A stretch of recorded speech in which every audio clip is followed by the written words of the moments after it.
dit le prêtre ici. Donne Marcelo. Donne Marcelo. Tu fais quoi à l'église comme ça?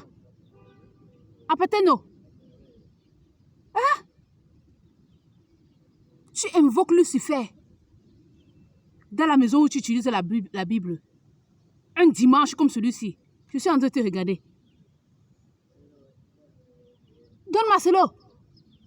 Donne Marcelo. Cosa fai? Dentro la chiesa. Lì a Pateno. Un domenica come questo. Un domenica come questo. Dentro la chiesa di Gesù. Con la Bibbia di Gesù Cristo. Con la Bibbia di Gesù. Tu as raison. L'église catholique, c'est l'église de Lucifer. Tu peux adorer ton Dieu dans cette salle que vous appelez maison de Dieu. Tu peux appeler ton Dieu parce qu'il existe plusieurs dieux. Il existe plusieurs dieux. Regarde ce que tu fais un dimanche comme celui-ci. C'est aujourd'hui que tu as fait ça. Tu es en train de regarder la vidéo. C'est aujourd'hui que tu as fait ça. Jésus-Christ de Nazareth et moi, nous étions en train de te regarder. Ouais. Tu vas aller en enfer. Je parle en français parce que tu comprends français. Pardon, que je passe moi d'abord faire un peu le balançoire avant de revenir vers toi. Regarde ce que quelqu'un fait à l'église le dimanche. Avant de prêcher. Avant de prêcher. Ah, maman, si Dieu ouvre les yeux spirituels des gens, oh, chacun va fuir, cherchant là où il va aller se cacher.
Que je prenne une bonne position avant de parler. Aïe. Une bonne position avant de parler. Non, quand je m'assois comme ça, les prêtres là pensent comme ils baisent les nus. Je sais qu'on dit anus. Il y a A devant. Mais je dis nus là. Parce que vous faites nus. Vous faites nus. On dit anus, mais vous faites nus.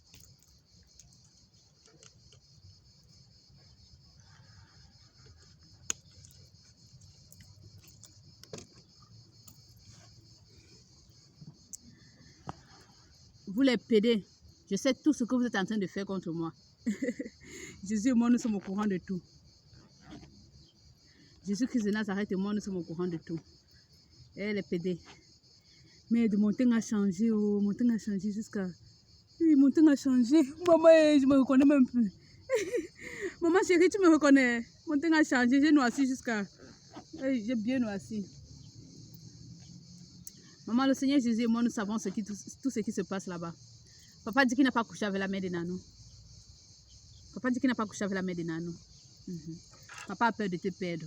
Papa, tu ne vas pas perdre maman. Maman a un grand cœur. Tu comprends? Maman a un grand cœur. Maman a un grand cœur. Et c'est une femme qui a toujours été fidèle. Quand elle arriva en Banga, les femmes solidaires de la police ont voulu pousser maman dans l'adultère. La mère de Nanou, elle avait même poussé près d'un monsieur là. C'était un gouverneur ou bien un sénateur. En tout cas, c'était une autorité de la ville de Banga. C'était le maire. Je ne sais plus trop. Je ne sais plus trop. Le monsieur était même mort. Le monsieur était même mort. Il était tombé amoureux de maman comme ça. La mère de Nanou disait à maman que soit avec lui, soit avec lui. Comme ça, elle aussi, elle soit avec papa par derrière. Mais pour protéger maman, le monsieur là est même mort. Dieu a retiré le monsieur là sur la terre. Maman est étonnée. Oui, maman, je connais tout ce qui s'est passé en Banga. Donc, papa, c'est mieux d'avouer ton péché à maman. Ça ne sert à rien de mentir. C'est mieux d'avouer ton péché à maman. C'est mieux d'avouer ton péché à maman. Esther, bonjour. Esther, ma grande soeur chérie, bonjour. Comment tu vas? Comment va la Belgique? Grande soeur, comment va la Belgique? Et comment va notre petite princesse là, ta fille? Et ton mari va bien? Ton chéri Coco va bien? Grande soeur, tu es fâchée contre moi parce que je suis venue exposer le péché de papa sur YouTube. Le Seigneur Jésus m'a dit tout ce que tu parles là-bas. Tu es fâchée contre moi parce que je suis venue exposer le péché de papa sur YouTube. C'est Jésus qui m'a dit d'exposer le péché de papa sur YouTube. Tu te fâches de moi pour rien.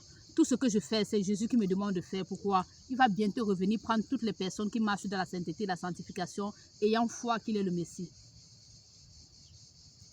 Celui qui n'arrange pas sa vie, il va rester. Celui qui n'arrange pas sa vie, il va rester. Jésus a dit, recherchez la paix avec tous et la sanctification sans laquelle nul ne verra Dieu. Recherchez la paix avec tous et la sanctification sans laquelle nul ne verra Dieu. Si tu ne mènes pas une vie de sainteté, de sanctification, tu n'iras pas au ciel. Si tu ne mènes pas une vie de sainteté, de sanctification, tu n'iras pas au ciel. Donc quand Jésus m'envoie crier et exposer le péché comme ça, c'est pour le salut de l'âme de papa. Tu as compris? Ne te fâche plus, tu as compris? Je sais que tu es fâché. Moi, je fais ce que Dieu m'a demandé. Entre Dieu et papa, je préfère Dieu. Pourquoi? C'est Dieu qui a créé papa. Si Dieu dit qu'il retire papa devant moi aujourd'hui, je vais pleurer. Donc, je préfère obéir à Dieu pour qu'il garde papa près de nous. D'accord?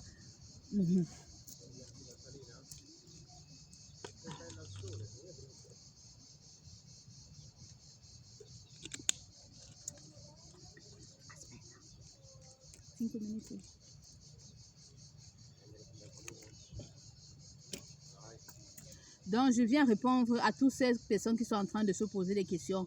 Elle dit qu'elle est la femme de Dieu. Elle dit qu'elle est la femme de Dieu. Je suis étonnée comme vous. Je suis étonnée comme vous. Je suis étonnée comme vous. Lorsque Jésus m'a expliqué ces choses, moi j'ai été remplie d'étonnement. Parce que je ne croyais pas que Dieu pouvait se marier. Je ne croyais pas que Dieu pouvait être amoureux d'une femme. Je ne croyais pas. Moi, quand j'entendais les noces de l'agneau, je pensais que Jésus devait venir ici pour prendre toutes les personnes qui croient qu'il est le Messie et les amener vivre éternellement au ciel. Moi, je pensais que c'est cette rencontre-là qui était le mariage, les noces de l'agneau. Mais il m'a expliqué que c'est pas ça. Il m'a expliqué que c'est pas ça. Il dit noces de l'agneau, c'est vraiment les noces de l'agneau. Les noces de l'agneau, c'est vraiment les noces de l'agneau. Dieu, le créateur du ciel et de la terre, va prendre une femme, il va l'épouser. Le Dieu créateur du ciel et de la terre, c'est un homme. Il était sur la terre, avec son apparence d'homme. Moi, par exemple, je suis sur la terre, voici mon apparence d'homme. Quand je vais quitter cette terre, j'aurai une autre apparence, mon corps céleste, parce qu'il existe deux corps, le corps terrestre et le corps céleste. Actuellement, il est au ciel avec son corps céleste, mais il fut sur la terre avec son corps terrestre. Et c'est mon corps céleste que le Dieu céleste va épouser. Avant que je ne sois sur la terre, Jésus me connaissait déjà. Avant que tu ne sois sur la terre, Jésus te connaissait déjà. Ce que je vais faire dans 2 heures de temps, Jésus a déjà vu, mais moi je n'ai pas encore vu. Il m'a donc dit quoi? Que depuis qu'il a créé le monde, du début, donc le passé, le présent et le futur, le passé, le présent et le futur, il n'a vu aucun être humain qu'il a aimé comme moi. Il dit que même Abraham, son ami du début de la Bible, ne l'a pas aimé comme moi. Il a demandé à Abraham son fils. Abraham lui a donné son fils. À moi, il m'a demandé mon fils. Parce que j'ai été confrontée ici en Italie, où les services sociaux m'ont dit de choisir entre Dieu et mon enfant.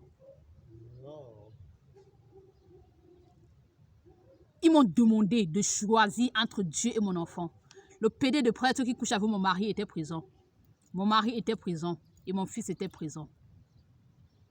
Ils m'ont dit de faire le choix. J'ai dit je choisis Dieu. Parce que sans ce Dieu, je ne pouvais pas porter cet enfant 9 mois dans mon ventre. J'ai dit je choisis Dieu. Parce que sans ce Dieu, je pouvais mourir le jour où j'ai donné naissance à cet enfant par césarienne. J'ai dit je choisis Dieu. Parce que sans ce Dieu, je n'aurais jamais vu mon fils avec mes propres yeux. J'ai dit je choisis Dieu parce qu'au fond de moi, je sais que Dieu est bon. Il avait fait cela avec Abraham. Il a demandé à Abraham son fils. Et après, il a rendu à Abraham son fils. J'ai dit, je choisis Dieu. Parce qu'au fond de moi, je sais que si je choisis Dieu, Dieu va me redonner mon enfant. Or, si je choisis mon fils, je vais perdre Dieu. Or, si je choisis mon fils, je vais perdre Dieu et tout ce qui va avec. Ce qu'on peut obtenir lorsque Dieu est dans ta vie. Je me suis rappelé d'Abraham qui avait donné Isaac. Et j'ai dit, lorsqu'Abraham avait donné Isaac à l'Éternel, et lorsqu'Abraham était sur le point de couper la tête de Isaac, Dieu a sorti un bélier pour remplacer. Et j'ai eu la foi en ce qui est arrivé à Abraham. Et j'ai commis le même acte. J'ai dit, je choisis l'Éternel, le Dieu qui me donne le souffle de vie. Elles ont crié et m'insulté, mauvaise mère. Mauvaise mère, et tu es une mauvaise maman. Et j'ai répondu à l'une d'elles qui a écarté sa bouche pour dire mauvaise mère. Je lui ai dit, c'est toi qui as porté cet enfant 9 mois dans ton ventre? C'est toi qui as porté cet enfant 9 mois dans ton ventre? Tu m'appelles mauvaise mère parce que j'ai choisi Dieu? Ils me disent, choisis entre Dieu et ton enfant. Si tu choisis Dieu, tu pars dans ton pays. Et si tu choisis ton enfant, si tu choisis ton enfant, tu restes avec ton enfant. Il y a une qui était là. Elle dit, mais qu'est-ce que tu parles? Qu'est-ce que tu racontes? C'est un couple. On ne va pas quand même les séparer comme ça. J'ai dit, je choisis Dieu. Ils m'ont insulté que mauvaise mère. J'ai dit, j'accepte que tu me traites de mauvaise mère. J'accepte. Et plus tard, Dieu lui-même, il est venu, il m'a dit, donne-moi ton Isaac. J'ai demandé à Dieu, Seigneur, qu'est-ce que tu appelles Isaac dans ma vie? Qu'est-ce que tu appelles Isaac dans ma vie? Ce que tu appelles Isaac dans ma vie, là, prends-tu pas avec? Ce que tu appelles Isaac dans ma vie, prends-tu pas avec? Isaac, c'était qui? Mon mariage. J'ai dit, Seigneur, prends mon mariage, tu pars avec. C'est pourquoi je suis seule comme ça. Et mon PD de mari est en train de se faire baiser les nus à gauche et à droite. Nous ne sommes pas divorcés, mais séparés de corps depuis 2021. Nous sommes en 2023. Et j'ai dit, Seigneur, qu'est-ce que tu appelles Isaac dans ma vie? Il m'a dit ton mariage. Je lui ai donné mon mariage. J'ai dit, prends, tu pars avec. J'ai donné. Il m'a dit, ta famille va se lever contre toi. Si tu m'aimes, bloque-les et suis-moi. Jusqu'à ce qu'on atteigne un but précis. Je les ai bloqués tous. Ma maman chérie me fait des messages, elle me parle et tout et tout. Et plusieurs d'entre vous là-bas, vous avez parlé. Comment elle n'a pas besoin de bloquer. J'ai fait ce que Dieu me demande. Je les ai bloqués tous pour Dieu. C'est Dieu qui me demande de venir passer toutes ces paroles ici là. Avant que je n'aille en mariage, après le toquer à la porte, après la présentation, après que mon mari soit venu se présenter, après que ses parents soient venus toquer à la porte, lorsqu'on était en train de préparer le mariage civil et le mariage religieux, il voulait que ce soit le PD de beau-frère que j'ai, le prêtre le père Marius. Il dit, Jésus m'envoie vous poser une question à vous les catholiques là. Vous appelez qui père? Tous vos prêtres que vous appelez père ceci, père cela, père ceci, père cela, donne ceci, donne cela, père ceci, père cela. Vous avez vu le nus? Le anus, on dit l'anus. Je sais qu'on dit anus, il y a A devant. Mais moi, je dis nus parce que il baise ça, donc ça a changé son nom. Vous avez vu l'anus des prêtres là que vous appelez père? Ton père peut avoir un anus comme ceci-ci. Seul l'Éternel, le Dieu créateur du ciel et de la terre, est notre père à tous. Cessez de les appeler père. Regardez leur anus. Ils sont en train de servir Lucifer avec la robe de Satan qu'ils ont portée, la robe noire.